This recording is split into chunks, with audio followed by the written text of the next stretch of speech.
Kung maaari nyo bang ikwento sa amin kung ano nangyari kanina sa Kamara? Ang haba ng mga diskusyon tungkol sa panawagan ng iba't ibang mga sectoral groups na pababain ng VAT. Halos lahat po ng mga resource persons nagsasabi na kailangan pababain ng VAT. Lahat ng mga congressman na nakausap ko gusto mong pababain ng VAT. Kaya ang panukala ko, magputukan na natin. At sinabi ni Chair Miro Kimbo, gusto nga niya din na ischedule ito, pero privately sinabi niya sa akin na kailangan pang kausapin ang gabinete kasi ayaw daw ni Executive Secretary Ralph Recto na pababain ang VAT. At ang pinahayag ko naman, hindi naman dapat sunod-sunuran lang ang Kongreso sa mga rekomendasyon ng kabinete. Kaya sana ang Kongreso ay hindi na magkakaroon ng dahilan na hindi i-schedule ang pagboto para sa pagbaba ng VAT. Any particular reason bakit ayaw ni Secretary Recto? Dahil masyadong malaki daw ang mababawas na buwis na kinokolekta ng ating gobyerno. And in fact, ikinalulungkot ko na kahit yung suspension ng excise tax sa diesel ay hindi inaaprubahan. At ang inaprubahan lang kanina ang suspension ng excise tax sa kerosene at LPG. At tila gustong-gusto ng ating gobyerno ng buwis. At yung kinokolekta daw ay gagamitin naman para sa ayuda. Pero tinanong ko yung mga presidente ng mga Tricycle Drivers Association sa Kongreso, lahat sila gustong bawasan na lang ang buwis kaysa pumila pa sila para sa mga ayuda na hindi naman lahat nabibigyan. Kaya parang ang legacy siguro ng ating administrasyon ngayon ay ayuda.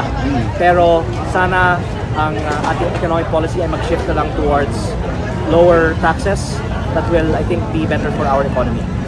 Sapat po ba sa tingin niyo ang ayuda para sa mga mamamayang Pilipino given that we are in this kind of crisis? Definitely not. Una, dahil may friction cost. Pangalawa, dahil matagal. At pangatlo, dahil pinipili lang sino ang nabibigyan.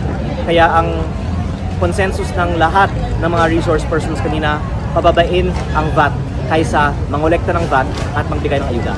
With the decision of the Executive Secretary, no, kung ano yung sinabi niya sa iyo privately, how do you intend to move forward? Actually, si Chair Kimbo yung nagsabi sa akin na kaya nila hindi ma-schedule dahil ayaw ni ES. At ang nakita ko ay kung ipakita mo sa broad daylight ang totoong dynamics, hindi na pwede magtago ang mga tao. Kasi sa exterior, lahat nagpapahayag na gusto nilang ipababa ang VAT. Pero behind closed doors, may mga ibang usapan. Kaya pag ilabas natin sa broad daylight kung sino ang humaharang, siguro mahihiya na ang ibang mga tumututol at matutuloy na ang pagbaba ng VAT. Kung bago kita bitawan, no, mensahe nyo na lang po para sa ating mga kababayan.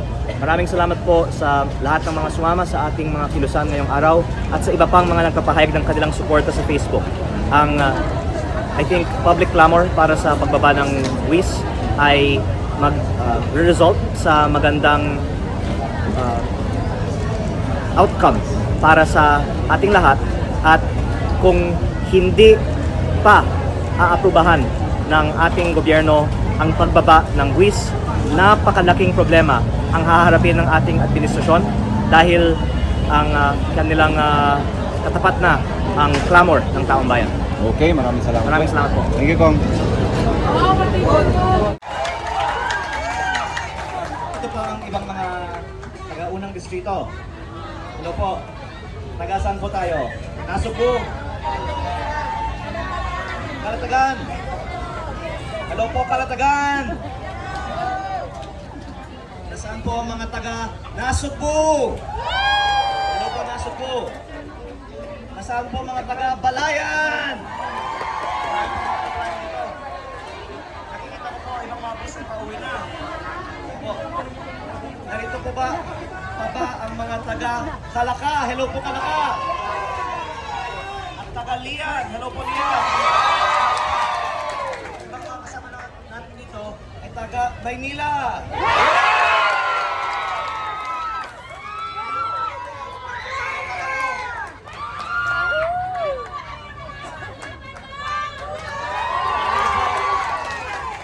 Wala na po akong nakakabutan dito dahil hindi na pa ako sana nakadating dito, pero sumaba ang mga diskusyon sa Kongreso. At importante na ang mga naglalaban natin dito sa Liwasang Bonifacio ay may resulta sa mga talakayan sa Kongreso. Kaya mabuti naman at nagkaroon ako ng oras sa pagdinig na ongoing pa ngayon para tanungin si Committee Chair ni Roquimbo kung pwede na bang i-schedule ang pagbotohan para ibaba ang value added tax. Ang sagot naman ni Chair, kailangan pa lang approval. Pero, at least, nagkaalaman na tayo sa Kongreso. Sino ang pabor at sino ang tutol sa pagbaba ng VAT. At lahat ng mga congressman ay nagpahayag na ng kanilang suporta para pababain ang value added tax.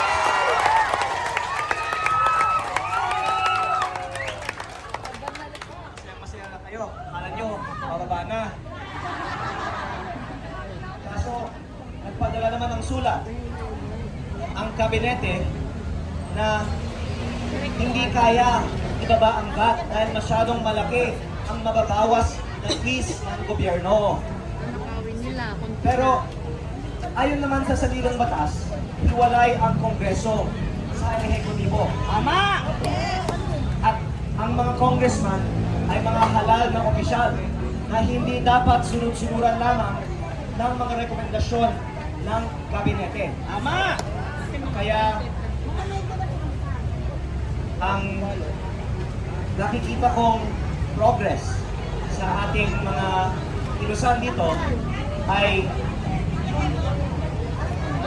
tatakda na ng Kongreso sa mga susunod na mga linggo ang botohan para ibaba ang value added tax kahit ayaw ng kabinete. Pero hanggat maitakda ito ay hindi pa tayo sure. So kailangan natin pagpatuloy ang ating mga kilusan. Hindi lahat naman kailangan ganapin dito. Pwede naman kung saan tayo, doon tayo kumilos. Lalong-lalo na sa Batangas. Dahil yung taga-approve naman, kasama mga taga-Batangas. Ganoon din syempre dito sa Manila. Kaya napakalaki ang naitulong ng ating pagdalo sa Kongreso kaninang umaga. Ang buong bansa ay makikinabang sa sakripisyo at syaga ng mga narito ngayon at kanina. At kung ipagpatuloy natin ito ng ilang linggo pa, ako po ay naniniwala na aaprubahan ng ating gobyerno ang pagbaba ng value added tax at ang iba pang mga buwis para pababain ang presyo ng langis. Pero kung biglang titigil tayo, baka malilimutan nila ulit ito.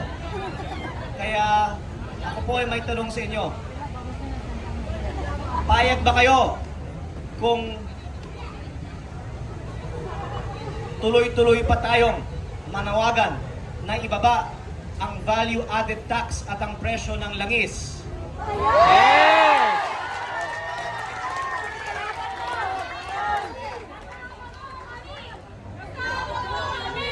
Kung yung iba sa atin ay kailangan magpahinga muna, okay lang. At ayoko naman na masyado tayong napagod dito. Pero basta kaya natin na kumilos pa para manawagan para sa mas mababang presyo ng langis. Napakalaki po ang itinutulong ng inyong mga sakripisyo. Kaya nga din po ako narito ngayon para lang din magpasalamat sa inyong lahat sa inyong mga sakripisyo ngayong araw at para iparating din sa inyo ang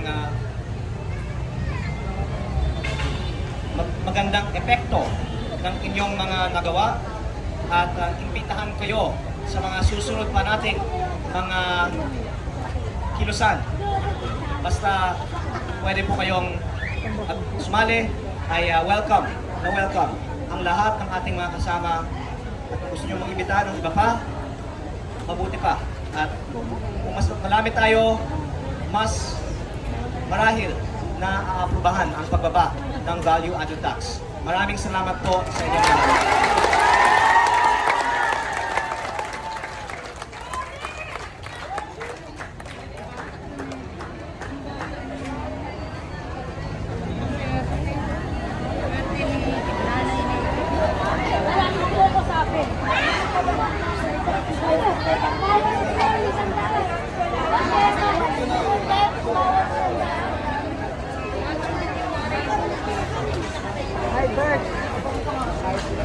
Hindi, sa kanyang business na solar energy.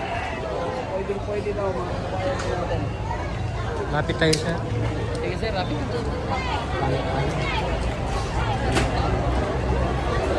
So dito naman sa likod ay ang kanyang pinuntahan mga kababayan. No?